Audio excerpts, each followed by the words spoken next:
As soon as I heard about the game Dishonored, with different endings, a cool art style, important choices, and set in a stylistic, somewhat retro-futuristic world with a corrupt leader that the protagonist needs to overthrow, I knew this would be right up my alley. I went into this game pretty blind. I didn't know much about it aside from the fact that being stealthy and doing non-lethal attacks, with both random NPCs and important characters, is how you can get the good ending and low chaos. And of course, how important rats are to the story. Such cute little play carriers. Anyways, since I have a track record of being a good noodle in video games, low chaos was my ultimate goal here. This is basically the game's morality system. Each enemy you kill increases the chaos and leads to more rats, weepers, and more negative reactions and behaviors from the characters. This also greatly impacts the ending of the game and even character deaths, but we'll get to that later. For now, let's go on a little journey through my incredibly messy but fun first playthrough of Dishonored. In this game, you play as Corvo Attano, the royal protector or bodyguard of the Empress Jessamine and her daughter Emily. Corvo arrives home from a trip. You get a little introduction and a feel for the setting of the game, the English-inspired city of Dunwall, and of course, have the option to play some hide-and-seek with Emily. She kinda sucks at it though, because I had a terrible hiding spot and she didn't even find me, but that's okay. This is also where you learn about something awful that's been going through the city, the rat plague, a deadly illness spread by the rats within the city. So quick side note, there was a mobile game that came out the same year called Rat Assassin that I kind of thought would be like a game where you run around as a cute little rat infecting people, but no, it is a Ninja Fruit clone where you slice open the rats. I know they're spreading the plague, but sheesh, this is brutal. Grim subject matter aside, I could tell this was a little too happy of a start given the title and subject matter of the game, and sure enough, while speaking with the Empress, she gets murdered, Emily gets taken, and Corvo gets wrongly accused of being a traitor by some bald dudes who very much look evil. Why are you all bald?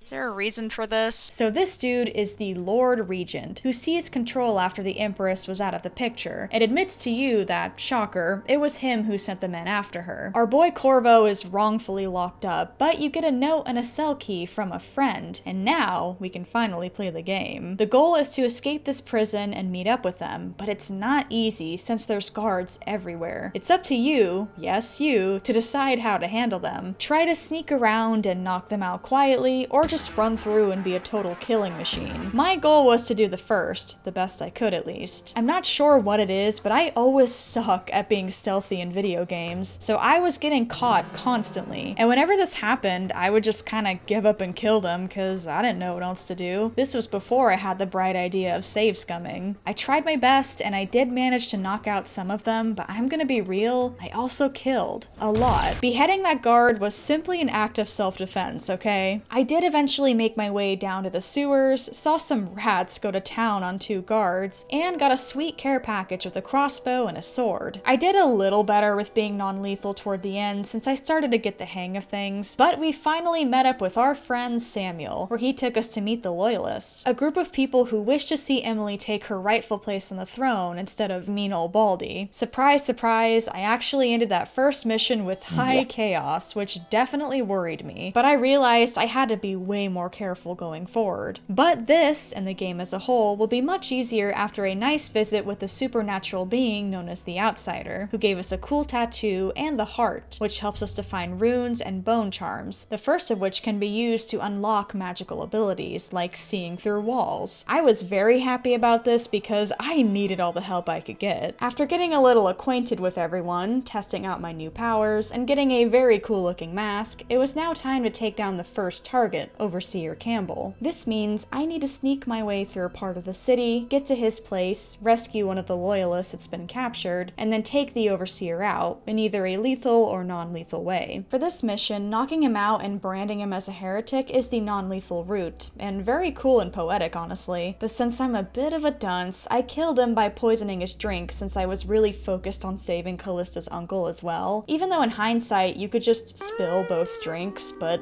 oh well, I guess. I think I did a lot better with being stealthy and not killing as much thanks to my new abilities and sleep darts. Though I did bring a guard's knocked out body to some rats to get them off of me before quickly realizing that yes, this would absolutely kill them in a horrendous way. This also made me realize that a knocked out body falling in water or down steps can kill them as well, so I had to be very careful about where I was knocking them out. There was much I had to learn. Despite my foolish choice of killing the Overseer, I still somehow got low chaos for the mission overall, so I was happy. With Campbell's journal, we found out that Emily is being kept at the Golden Cat, which is basically a brothel. I also discovered Piero creeping on Callista, and later on in the game, he even spies on her while she's bathing. Leave her alone, bro. This dude is a huge weirdo, but he does give Corvo ammunition and upgrades, so I'll just look the other way for now. I had to go take care of some weepers in the sewers below the pub. People who are in the very late stage of the plague and are basically walking corpses, kind of just shuffling around and vomiting everywhere. If you're stealthy, you could still knock them out like other enemies, but I was confused as to whether this counted as a normal death or not, because they're kind of like zombies. But I decided to research this quite late into my playthrough, so oops. Anyway, the next mission was going to the Golden Cat to take out Lord Pendleton's twin brothers and to also do a rescue mission to get Emily back. An optional route you can take here is talking to the gang leader Slackjaw and doing some favors for him. In return, he'll give you a key and will even take care of the brothers for you by cutting out their tongues, shaving their heads, and putting them to work inside their own minds. Damn. But this is the non-lethal option, so I did the favors for him, which included snooping through Dr. Galvani's place and getting a rich artist safe combination, where I literally had to shock the information out of him, though he was enjoying it a little too much. Oh, that's good. This dude's a freak. Since the brothers were now taken care of, I snuck around the Golden Cat, found Emily, and headed back home to the good old pub. At this point, I was definitely doing a bit of save scumming because I just kept getting caught over and over again, but I do think loading an old save is better than just, you know, giving up and killing them. I'd been doing good with getting low chaos, but my kills were still a little too high, so I think I really started to lock in with being stealthy at this point, and only killing when absolutely necessary. Well, except when I knocked out a lady and she fell over the edge and got eaten alive by fish. Is it eating her? Oh my god. Anywho, we now have Emily, but now we've got to find the Lord Regent's wealthy mistress. So it's time for a good old kidnap and interrogation mission. This was probably the most straightforward one, but man, I had such a hard time getting across that stupid bridge. I hate arc reactors so much. After lots and lots of reloading, I did manage to get across, got the spotlights turned off for Samuel, and shot Sokolov, the mission's target, with the sleep dart. I got caught carrying him back and got so sick of reloading that I kind of snapped and killed a few guards at the end. I'm ashamed, trust me. Oh.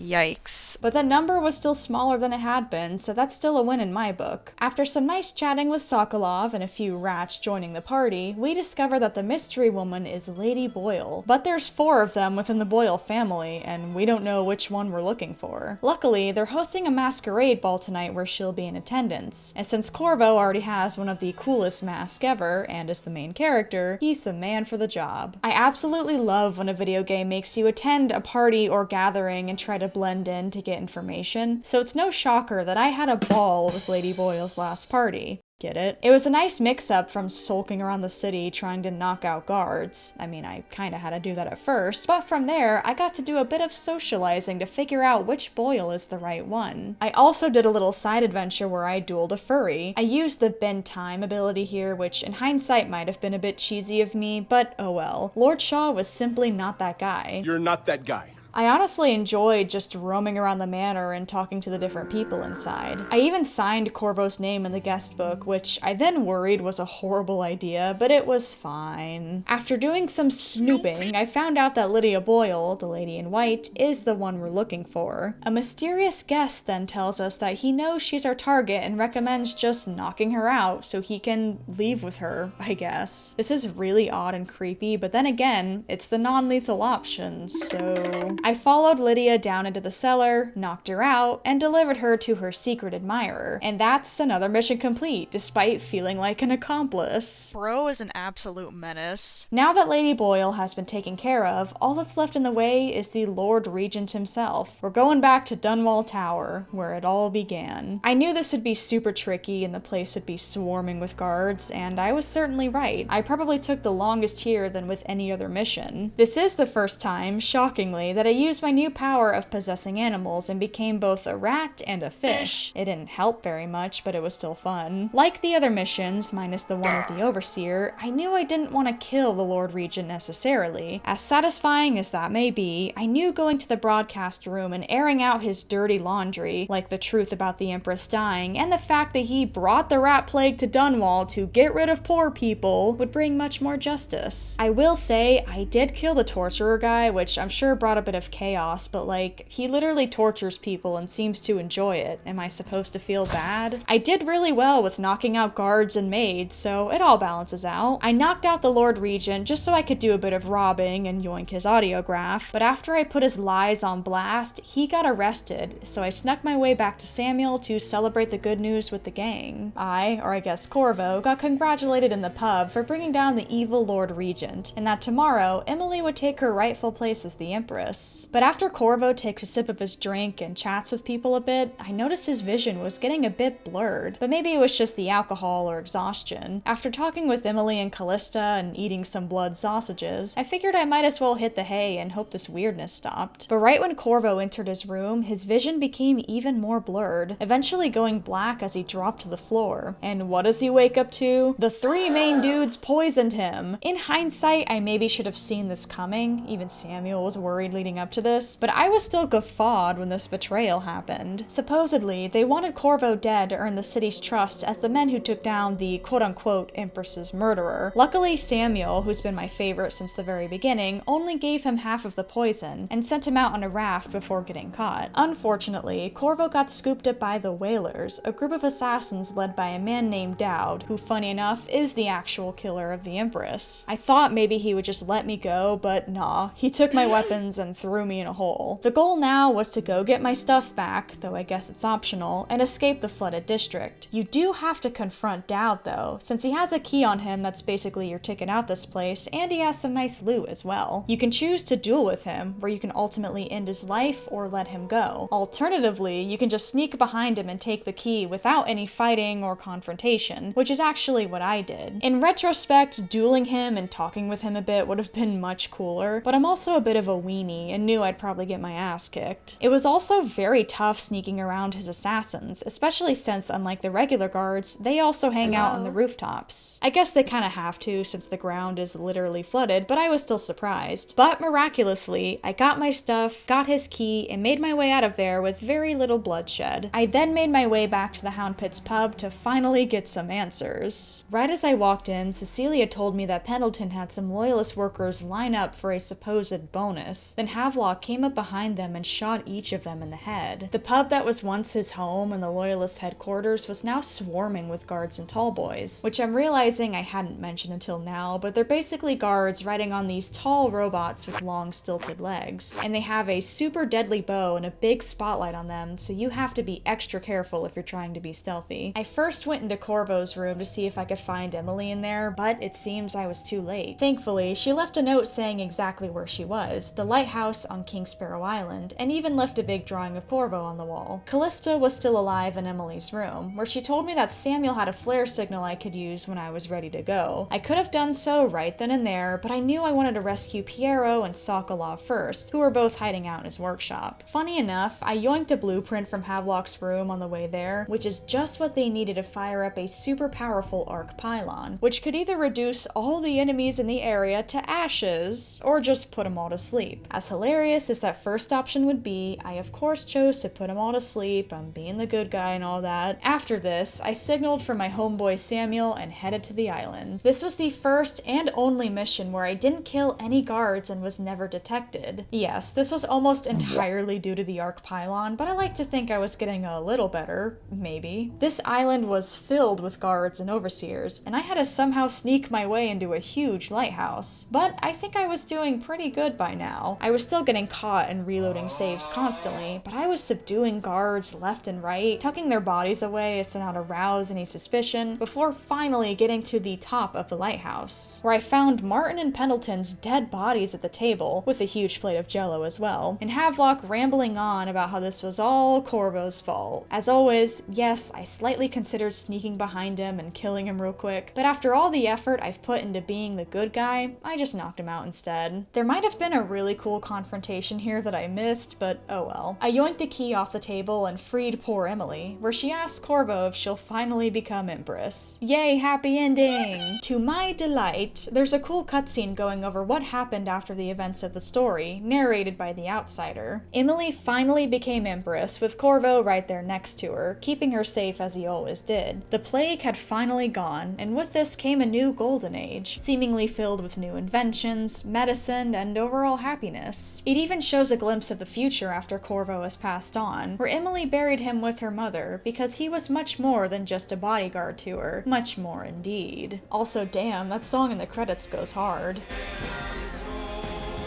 Although I slipped up a few times, especially in the very first mission, I completed the game with overall low chaos, which explains this pretty happy ending. After that first mission, I was so scared I already messed everything up, but it seems my efforts toward being stealthy and killing as few enemies as possible really paid off, because I always love playing the hero. Now, playing with absolutely 0 kills or Ghost would be way more impressive, but I'm very much the wrong person for the job. And with that concludes my very first playthrough of Dishonored. I always love when you have to make important choices in video games, but I've never played one where even the lives of no-name NPCs matter too. It's fairly common for games to let you spare the big bad villain at the end, but killing their guards or henchmen on the way there, no big deal. You usually kinda have to. But I love how every life taken in this game, aside from animals I suppose, counts toward the chaos. It really made me think more about how I wanted to complete missions. The abilities Corvo can get with runes, and even the bone charm bonuses, adds a lot of fun to the game. It can really help with either being stealthy or a total killing machine. If I ever do a high chaos playthrough of the game, I would absolutely use Devouring Swarm because it looks like so much fun. But I really only got and used the abilities that I thought would help me sneak around better, like Blink, Bend Time, Possession, and Dark Vision, all of which helped in very different but useful ways. I even once turned into a rat just to get away from a group of assassins, and it somehow worked. Not only is the story compelling with lots of juicy lore found in the books, but it also just looks good too. I love the setting of Dunwall, still 1800s, but with a bit of tech to give it a slightly futuristic edge. I don't think I'd call it steampunk per se, but maybe steampunk adjacent, whale oil punk if you will. My favorite location, as well as my favorite mission, has gotta be the Boyle Mansion. Such an extravagant location with confetti sprinklers and elaborate costumes, plus I always love solving a good mystery. I very much enjoyed Dishonored. I knew it'd be right up my alley anyway, given how much I like games like this, but I was still blown away by just how much freedom it gave me and how immersed I got in the world and story. I definitely get the hype now, and I already have the sequel just waiting to be played very soon. I think the biggest takeaway from all of this is to never trust bald dudes. But there's just one last thing that I'm sure some of you are wondering about. What about the iconic expansions? Well, time for a quick bonus review of the DLCs, the Knife of Dunwall, and the Brigmore Witches. I'm not going to talk about the city trials, because they're kind of just challenges you can do on different maps, and are apparently extremely difficult. I mean, that is really cool and all, but I'm already bad enough at this game, so I'm good. The Knife of Dunwall and the Brigmore Witches is basically a part 1 and part 2 of a story centered around Dowd, the man who was hired to kill the Empress. The story kind of runs parallel to Dishonored, and you actually fight Corvo from his perspective, and he's actually terrifying. To be honest, I didn't really think much of Dowd when I first played the main story. I mean, the Whalers are pretty cool, and I like the assassins' outfits, but I kind of just thought of him as, you know, the dude who started the whole mess in the first place. But after playing the DLCs, I have a new appreciation for the guy. Dowd seemed to really regret killing the Empress in the first place, and says numerous times that he deserved the bad things things that came his way. This story, especially on low chaos, is kind of a road to redemption, I think. The combat and gameplay is basically the same, with some notable differences in Dowd's abilities and weapons. He can get a lot of the same powers as Corvo, but there are some new ones, like summoning assassins and Void Gaze, which, like the heart, shows you where runes and bone charms are. I really miss the dark vision ability because that helped me so much, but I guess it just meant I had to get good with stealth until I could upgrade Void Gaze. Instead of a crossbow, he has a wrist bow, which is just pretty badass. And one of my favorite new weapons are the stun mines, which are mines you can place in the ground that will shock nearby enemies, without killing them, of course. I hardly ever use the grenades and mines in Dishonored since I was trying to be non-lethal, so this was perfect for doing a low chaos run. Alright, I won't go on for too much longer, but both of these DLCs are really good. I think they're great expansions to the story, and for sure a must play if you're interested in playing Dishonored, or have already played it. Okay, video is over for real this time. If you've made it this far, maybe like and subscribe. Or I'll send my rat swarm upon thee. Choose wisely, that's all I'm saying.